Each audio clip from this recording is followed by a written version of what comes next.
नमस्कार, मैं कमलेश कबीर आपका एक बार फिर स्वागत करता हूं इस नए एपिसोड में। आज के इस एपिसोड में हम बात करेंगे खुदा मेहरबान तो गधा पहलवान। अब यहां पर सवाल यह है कि खुदा कौन है और गधा कौन है। तो इस पूरे वीडियो में हम इसकी पहचान करेंगे भारत के संसद से। भारत में संसद में हम कहें कि सदन के अंदर, चाहे वो लोकसभा हो या फिर राज्यसभा या फिर सदन के बाहर, जिस तरीके से इस वक्त एक तरीके से नाटक चल रहा है, हम उसी के ऊपर रहकर इस पूरे जो अब तक हुआ उसका आकलन करने का प्रयास करेंगे। और यह आकलन क्यों जरूरी है? जब मैंने बोला कि खुदा मेहरबान, यह इसलिए जरूरी हो जाता है क्योंकि कल किरण रिजिजू उन्होंने प्रेस कॉन्फ्रेंस करके यह कहा था कि लोकसभा में नेता प्रतिपक्ष के खिलाफ प्रिविलेज मोशन लाया जाएगा। कल भी हमने बात की थी कि प्रिविलेज मोशन से होगा क्या? क्या राहुल गांधी के ऊपर एक्शन होगा? इस सवाल का जवाब हम कल के वीडियो में ढूंढ रहे थे। अब आज का जब पूरा दिन निकल गया तो शाम तक होते होते सरकार की तरफ से और मीडिया की तरफ से एक खबर आती है कि राहुल गांधी के खिलाफ प्रिविलेज मोशन नहीं लाया जाएगा। तो यह तय रहा जिसके हम कल चर्चा कर रहे थे कि क्या ऐसा संभव है, ऐसा हो सकता है?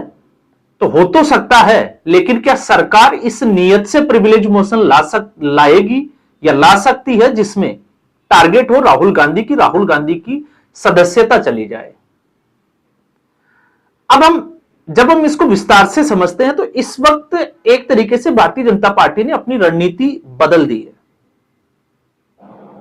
और रणनीति जब बदल दी तो भारतीय जनता पार्टी की रणनीति यह है कि राहुल गांधी इस सदन का हिस्सा रहना चाहिए।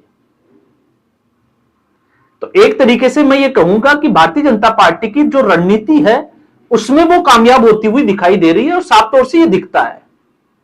लेकिन जब हम इसको लोकतंत्र के पैमाने पर मापने का प्रयास करते हैं तो लोकतंत्र की हार होती हुई दिखाई देती है, क्योंकि जो हरकतें राहुल गांधी इस वक्त कर रहे हैं जिससे लोकतंत्र के ऊपर खतरा जरूर बना हुआ है।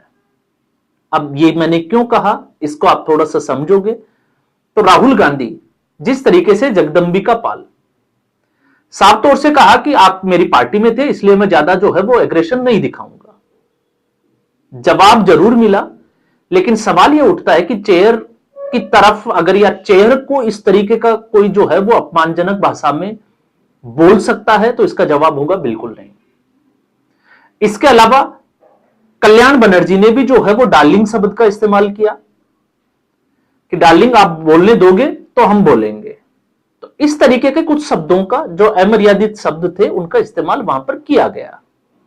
आप कह सकते हो क्योंकि मुझे पता है निशिकांत दुबे का जरूर नाम आएगा, तो हम निशिकांत दुबे के जो शब्द थे हम उनकी भी पैरवी नहीं करते। हमने कभी नहीं कहा कि निशिकांत दुबे ने जो कहा वो बिल्कुल सही था। हम हर बार जो है वो उसका आकलन इसी पे करते हैं कि जो किया वो गलत था, क्योंकि वो पूर्व प्रधानमंत्री थे और उनके लिए इस भाषा का इस्तेमाल नहीं करना चाहिए, चाहे उसमें सच्चाई कितनी भी हो। और सच्चाई क्या है पूरा देश जानता है। बस सवाल ये होता है कि खुले मंच से हर कोई कहने से कतराता है। तो राहुल गांधी हर स्टेप पे जो है वो एक तरीके से हम कहें कि जो लक्ष्मण रेखा है उसको लांघते हुए दिखाई देते हैं। तो निशिकांत दुबे सब्सटेंशियल जो है वो मोशन, एक चिट्ठी जो है वो लोकसभा स्पीकर को, सदन को लिख ली, संसदीय कमेटी को, हम जो भी कह सकते हैं, उन्होंने लिख दी।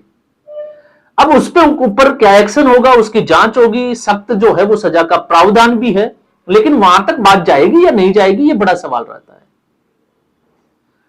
तो भारतीय जनता पार्टी ने रणनीति कैसे बदली? भारतीय जनता पार्टी चाहती है कि राहुल गांधी ऐसी हरकतें करते रहे, क्योंकि जब तक राहुल गांधी ऐसी हरकतें करते रहेंगे तब तक राहुल गांधी एक्सपोज होते रहेंगे। और राहुल गांधी एक तरीके से इस देश की राजनीति की सबसे कमजोर, जिसको हम कहें कि कड़ी सर, और यह कमजोर कड़ी जब तक है तब तक कांग्रेस पार्टी कभी भी ऊपर नहीं उठ सकती। और इस देश में इस वक्त राष्ट्रीय स्तर पर अगर हम देखते हैं तो दो ही पार्टियां हैं, एक भारतीय जनता पार्टी और एक कांग्रेस पार्टी।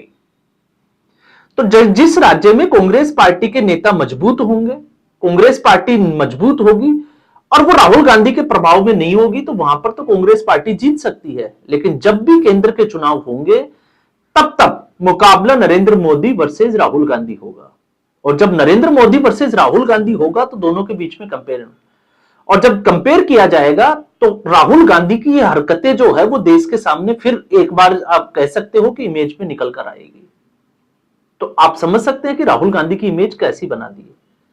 और राहुल गांधी लगातार जो है, अब आप उनकी मानसिकता को समझिए या उनका बौद्धिक स्तर का आप पैमाना कर सकते हैं, किसी भी तरीके से इसका आकलन कर सकते हैं, लेकिन वो अभी भी इसको समझने से कोसों दूर खड़े दिखाई देते हैं। उनको शायद पता ही नहीं चल रहा कि वो कांग्रेस पार्टी का कितना बड़ा नुकसान कर रहे हैं।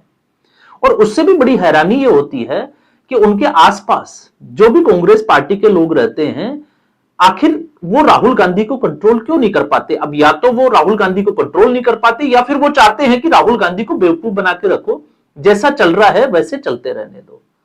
तो भारतीय जनता पार्टी ने अपने टूल किट में एक तरीके से हम कहें कि जिस तरीके से लोकसभा स्पीकर के चेंबर में एक नया वीडियो और जारी किया गया, इससे पहले एक वीडियो जारी किया गया जिसमें प्रधानमंत्री नरेंद्र मोदी की कुर्सी के पास में 5 से 6 महिलाएं कांग्रेस पार्टी या हम कहें कि विपक्ष की जो सांसद थे वो इकट्ठा थी। अब एक नया वीडियो आता है जिसमें आपने देखा कि ओम बिरला जो लोकसभा स्पीकर है वो बैठे हैं और एक जिसको कहें कि अमर्यादित भाषा में सांसद उनके साथ बहस करते हुए दिखाई देते हैं, जिसको अगर आप शब्द से देखोगे तो सीधे तौर पर वहां प्रियंका गांधी वाड्रा भी थी और केसी वेणुगोपाल भी थे। अब केसी वेणुगोपाल के मैं कैरेक्टर पे नहीं जाऊंगा, किसी भी तरीके से कोई चर्चा नहीं करूंगा, क्योंकि मैं कई बार जो है वो उनके बारे में बहुत सारी बातें कर चुका हूं। लेकिन सवाल ये उठता है कि उनकी मौजूदगी में जब कोई ये कहे कि आने दो आपके प्रधानमंत्री को, हम देख लेंगे, और फिर इससे भी ज्यादा जो है वो कुछ शब्दों का इस्तेमाल किया गया, तो अब आप समझ सकते हैं अब ये जो है वो टूल किट में एक और नया वीडियो या हम कहें कि एक और जो है वो तीर आ जाता है तर्कस में। तो इस वक्त भारतीय जनता पार्टी अपनी जो रणनीति बना के चल रही है, क्योंकि भारतीय जनता पार्टी चाहती तो इससे अच्छा समय जो है वो राहुल गांधी को लोकसभा से आउट करने का हो ही नहीं सकता था, क्योंकि राहुल गांधी कई दिनों से जो है वो बहुत सारे जो है आपने देखा होगा ऐसे कांड कर चुके हैं कि बार बार ये लगता है कि अब की बार जो है वो एक्शन होगा। अब निशिकांत दुबे ने उनको सोरोस के साथ एक बार फिर जोड़ दिया और चिट्ठी में यह भी लिखा है कि उनके खिलाफ जांच होनी चाहिए। मतलब वो इस मुद्दे को जिंदा रखेंगे कि राहुल गांधी का देश विरोधी जो जितने भी जो टूल किट है उनके साथ क्या लिंक है और कहां तक लिंक है, और जब तक ये चलता रहेगा तब तक आप समझ सकते हैं कि कांग्रेस पार्टी का क्या हाल होगा। तो यहां पर मैंने जब ये कहा कि खुदा मेहरबान और गधा पहलवान, तो इस वक्त स्थिति यह है राहुल गांधी को यह लगता है कि वो जिस तरीके की हरकतें कर रहे हैं उससे भारतीय जनता पार्टी दबाव में है, भारतीय जनता पार्टी उनसे डरती है।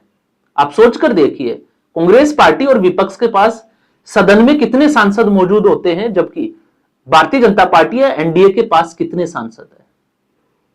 तो अगर राहुल गांधी किसी भी तरीके का या विपक्षी सांसद किसी भी तरीके की, जिसका अनुमान लगाया जाता है कि प्रधानमंत्री नरेंद्र मोदी की कुर्सी को घेरकर जब 6 विपक्षी महिला सांसद खड़ी हो जाती है, अगर भारतीय जनता पार्टी या एनडीए की जो सांसद है महिला सांसद, अगर वो उनके मुकाबले आके खड़ी हो जाए और बात इससे आगे बढ़ जाए, तो ये अच्छा रहा कि प्रधानमंत्री नरेंद्र मोदी नहीं आए, क्योंकि हो सकता था, ऐसी संभावना हम कर लगा सकते हैं कि उस स्थिति में जो मैसेज जाता, जो विजुअल्स जाते, फुटेज जाते, वो शायद शोभा नहीं देते।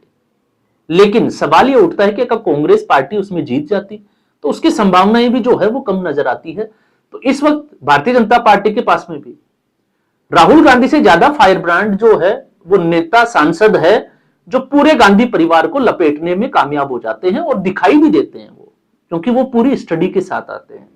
लेकिन दूसरी तरफ राहुल गांधी बिना किसी स्टडी के साथ, क्योंकि जो व्यक्ति 10 से 11 बजे सोकर उठता हो, आप उससे उम्मीद नहीं लगा सकते कि वो कितनी स्टडी करता होगा किसी भी बजट ही नहीं, मैं कहता हूं कि किसी भी मुद्दे पर बोलने के लिए। तो उसके पास में सिर्फ 4 वर्ड होते हैं और वो चारों वर्ड इस सदन में सुनाई दिए। सरेंडर आप वर्ड सुना होगा, डेड इकोनॉमी सुना होगा, कॉम्प्रोमाइज्ड वर्ड सुना होगा और इसी तरीके के। और उसमें अब तो जो है वो मार्शल आर्ट भी, तो मार्शल आर्ट की कहानी आपको पता ही होगा, क्योंकि राहुल गांधी का कॉलेज में एडमिशन नहीं हो रहा था तो 4 लोगों के बीच में कंपटीशन करवाया गया 3 या 4 लोगों में, जिसमें से एक राहुल गांधी थे, तो तीसरे नंबर पर रहे और उनका सिलेक्शन हो गया कॉलेज के लिए। तो वो हर एक चीज जो है वो पब्लिक डोमेन में है। तो भारतीय जनता पार्टी एक तरीके से राहुल गांधी के ऊपर मेहरबान है, और इसीलिए मैंने कहा कि खुदा मेहरबान तो गधा पहलवान। तो भारतीय जनता पार्टी ये चाहती है कि राहुल गांधी ऐसा करते रहें, और जब तक राहुल गांधी ऐसा करते रहेंगे, क्योंकि भारतीय जनता पार्टी ही नहीं, मैं कहूंगा कि राहुल गांधी की इमेज जो है वो इस तरह की बन चुकी है कि उससे बाहर निकलने के लिए बहुत कुछ करना बाकी है। और अब तो आपने देखा कि राहुल गांधी जो है वो सदन के बाहर चलते चलते, कल भी मैंने बोला था, जैसे मानसिक विक्षिप्त लोग होते हैं, किसी की गाड़ी के ऊपर पत्थर फेंक दिया, किसी को पकड़ लिया पीछे से जाकर, किसी को कुछ भी बोल दिया, तो अब तो उस तरीके के विजुअल्स भी सामने आने लगे हैं। तो अब गहरा संकट है कांग्रेस के सामने और कांग्रेसियों के सामने कि वो राहुल गांधी को डिफेंड कैसे करेंगे और कांग्रेस पार्टी को डिफेंड कैसे करेंगे। और यही होता हुआ इस पूरे आंकलन में, क्योंकि कल भी मैंने ये कहा था कि क्या भारतीय जनता पार्टी ऐसा करेगी, तो उसका जवाब शायद जो है वो एक ही दिन में हमें मिल जाता है कि भारतीय जनता पार्टी ऐसा कुछ नहीं करेगी जब तक राहुल गांधी है। क्योंकि राहुल गांधी वो कमजोर कड़ी है इस वक्त राजनीति की, जब तक राहुल गांधी है तब तक भारतीय जनता पार्टी को सत्ता से बाहर करने का, तो जिसको हम कहें कि सवाल ही खड़ा नहीं होता, बल्कि मैं तो कहूंगा कि सामने कोई चैलेंज भी दिखाई नहीं देता है। बाकी अलायंस में क्या होता है वो इंडिया अलायंस को देखना है, विपक्ष को कि उन्होंने कहां तक जाना है। तो भारतीय जनता पार्टी अपना काम कर रही है, और जिस तरीके से आपने देखा होगा राहुल गांधी की जो भाषा है उसका जवाब उस भाषा में नहीं देकर जो मंत्री है वो खड़े होते हैं और बाकायदा जो है वो रूलिंग के हिसाब से समझाने का प्रयास करते हैं। तो सीधा सा एक मैसेज देने का प्रयास है कि देखिए एक तरफ से किस तरीके का छिछोरापन है और दूसरी तरफ, और यही जो है वो इस वक्त देखने को मिल रहा है। तो आज के एपिसोड में बस इतना ही। उम्मीद करूंगा वीडियो एपिसोड आपको पसंद आया होगा। वीडियो को लाइक करें, शेयर करें, चैनल जरूर सब्सक्राइब करें। धन्यवाद।